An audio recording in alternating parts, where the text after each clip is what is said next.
Okay, so we're gonna work through a game tree. I'll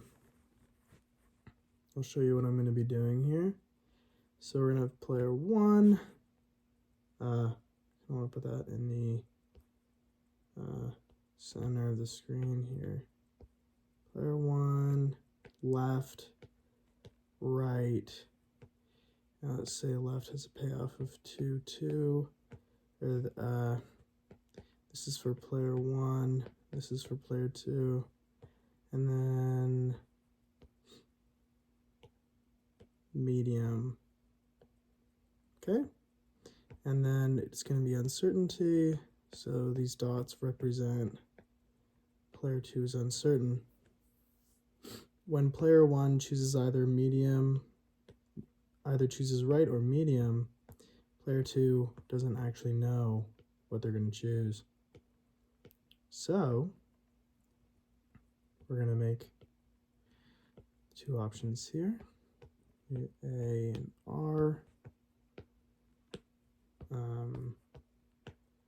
And then put some payoffs. These are zeros. Oh, it's not a very pretty zero.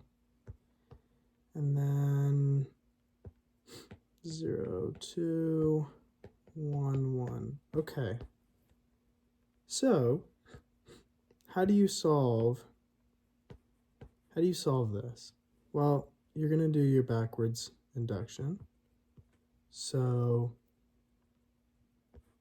well, player 2 wants 1 over 0.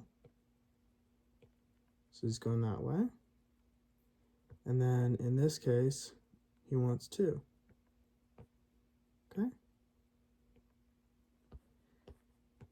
All right, so he's always going A. Right? It doesn't make any sense for him to go right. It makes no sense. Okay? And so player 1 has the incentive now, right? If you're going to work your way back, if you know player 2 is going to go A, well, player 1 out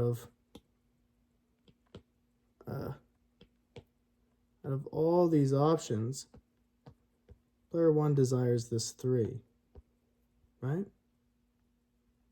And, I mean, technically this 1, but out of medium and right, since player 1 recognizes that player 2 is confused, it's not really all that relevant. So what player 1's going to do is they're going to go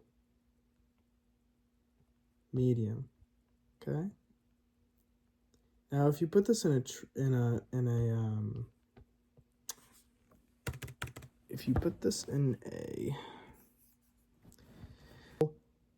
box looked like 2 2 2 2 3 1 0 0 0 2 1 1, and you were looking at it and it seemed like there was a Nash equilibrium here, there was a Nash equilibrium here. My whole point was this Nash equilibrium was never rational, was never the rational play, because when player 2 played R,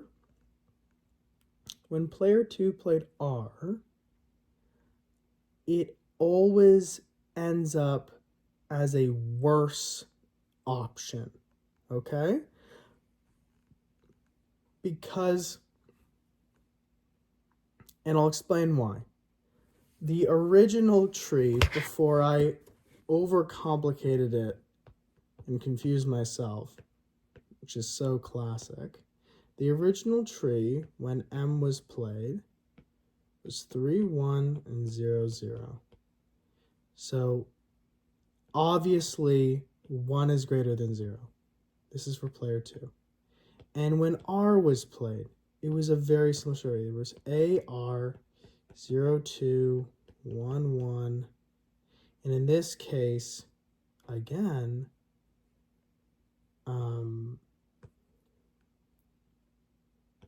2 is rational.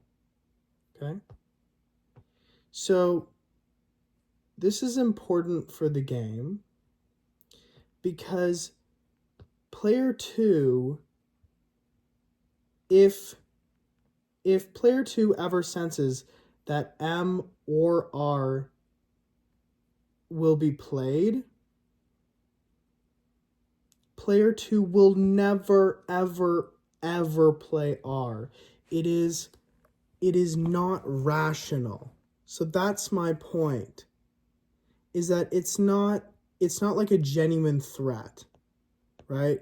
So if player 2 could somehow like communicate to player 1 that like, oh, like I'm gonna go R, and I'm gonna screw up, I'm gonna mess up your payoffs, because when player 2 goes R, player 1 at most is getting a payoff of 1, which is really, really sucky.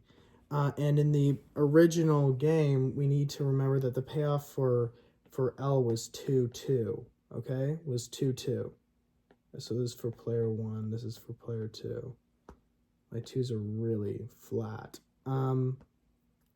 So we need to remember that if player 2 threatens R, well then player 1 is going to go L, because 2 is greater than 0 and 1, right?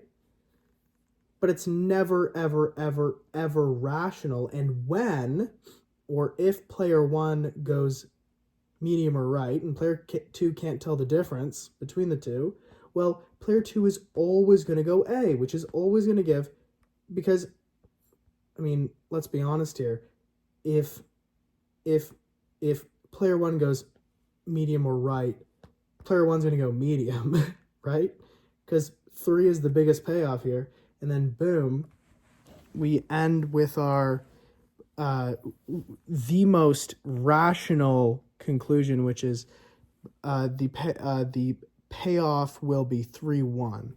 So player 1 will get a payoff of 3, and player 2 will get a payoff of 1, because player 1 understands that if he goes medium or right, it is always rational for player 2 to go A instead of R, which grants player 1 with a payoff of 3, because player 1 will always go M for the highest payoff. Okay? So it's just like an empty threat, okay? Player 2 playing R is just an empty threat. It's not rational. Player 2 would never do that. So that's why it's not a rational it's not a rational decision. But my apologies for complicating this one. I think everything I said was correct. It was just not very well explained. So don't think too hard on that one. Just understand that this is how it goes.